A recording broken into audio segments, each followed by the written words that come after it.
And let's jump right into the countdown.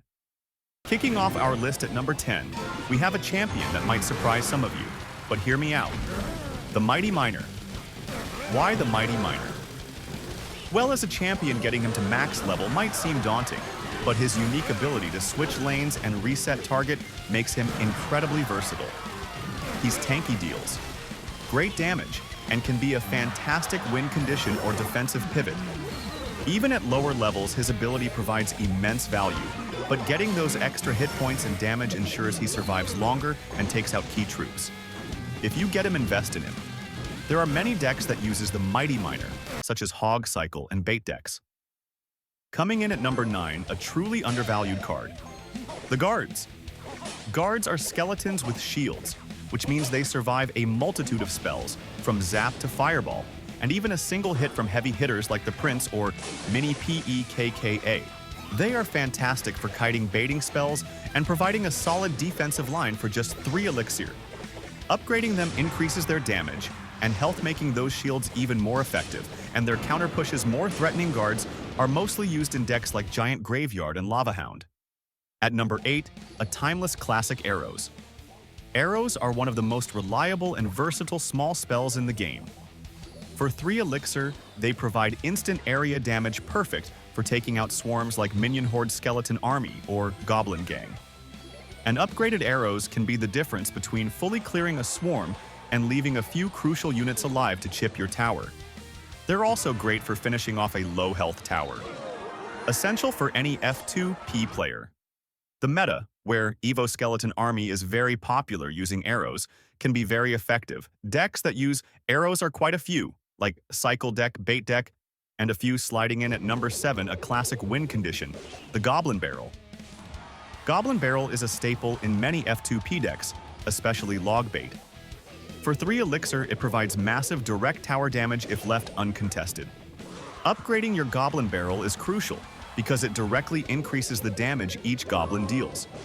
This means fewer hits required to take down a tower and more pressure on your opponent to commit elixir to defense. It forces a response every time. Also, the Evo Barrel is very good, but this video is about the base cards, so regardless, the barrel is still one of the most used win condition in the game. At number 6, we have a new reworked card, the Walking Flames, the Furnace. Furnace is fantastic because it constantly applies pressure, chipping away at your opponent's tower with its fire spirits. The key here is the level of those fire spirits. An upgraded Furnace means higher level fire spirits, which deal more damage and often survive an extra hit from certain troops or towers. This makes them much harder to ignore and guarantees more consistent chip damage throughout the match. And after the rework, it has emerged in the meta. A lot of popular deck use Furnace as a damage dealing card. Decks like Goblin Drill and Graveyard uses the card to its potential. Also, don't forget about the Evo Skies. Halfway through our list. At number 5, it's the adorable yet deadly Baby Dragon. Baby Dragon is one of the most versatile flying tanks in the game. For just 4 elixir, it provides splash damage, can target both ground and air units, and has a decent amount of health. Upgrading your Baby Dragon means it survives longer against opposing air units, tanks more hits for your pushes, and its splash damage becomes more effective at clearing swarms. It fits into so many deck archetypes, making it a super safe upgrade. Decks like Splash Yard and Beatdown greatly benefits from the dragon. At number 4, a legendary win condition for F2P players, the Hog Rider. Hog Rider is arguably one of the best win conditions for free-to-play players due to its simplicity and effectiveness. For 4 elixir, it goes straight for the tower, dealing significant damage. Upgrading your Hog increases its damage and health, meaning it gets more hits on the tower and becomes harder to stop. A higher-level Hog can single-handedly win you games by consistently chipping down towers. It's a cornerstone of many classic F2P decks. The higher the level, the higher the spam, as they say the best deck is. Classic 2/6 or Hog Firecracker. The Knight is simply incredible value for 3 elixir.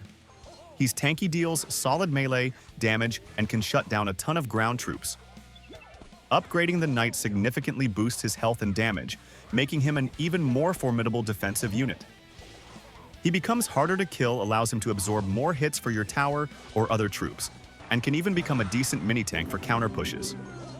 He fits in almost any deck, making him a must upgrade. Give me Mega Knight. He says, maybe the best value for Elixir in the game. There are a lot of decks that fit the Knight. Some are Splash Yard and 3.0 Expo. Our runner-up at number 2, another common card with insane defensive value, the Cannon. The Cannon is a phenomenal 3 elixir. Defensive building especially for countering ground-based threats like Hog Rider Golem or Giants. Upgrading your cannon is crucial because it directly increases its hit points and damage. This means it survives longer to pull and damage troops, and it takes out units faster. A well-placed high-level cannon can completely shut down an expensive push, giving you a huge elixir advantage. It's a cheap cycle card and a defensive powerhouse. The best building in the game for some while now, and will continue to be the best for the future, so you can invest in cannon.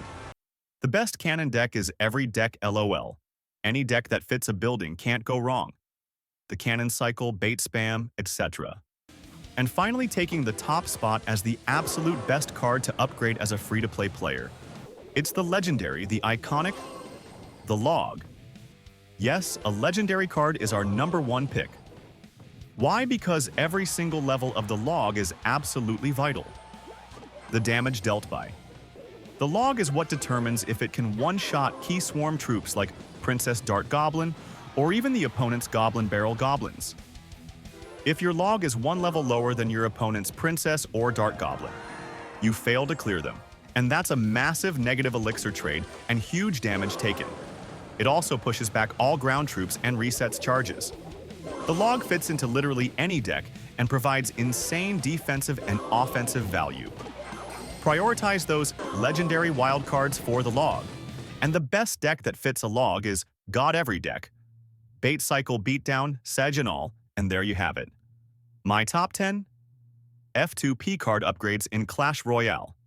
The Log Cannon Knight, Hog Rider, Baby Dragon, Furnace Goblin Barrel, Arrows Guards, Mighty Miner. Remember, Clash Royale is all about maximizing value. Investing your precious gold and wild cards into these staples will ensure your deck is competitive against maxed out opponents, giving you the best chance to climb the ladder. What did you think of the list? Did I miss a key card, or is the Log truly the undisputed champion of F2P upgrades? Let me know in the comments below.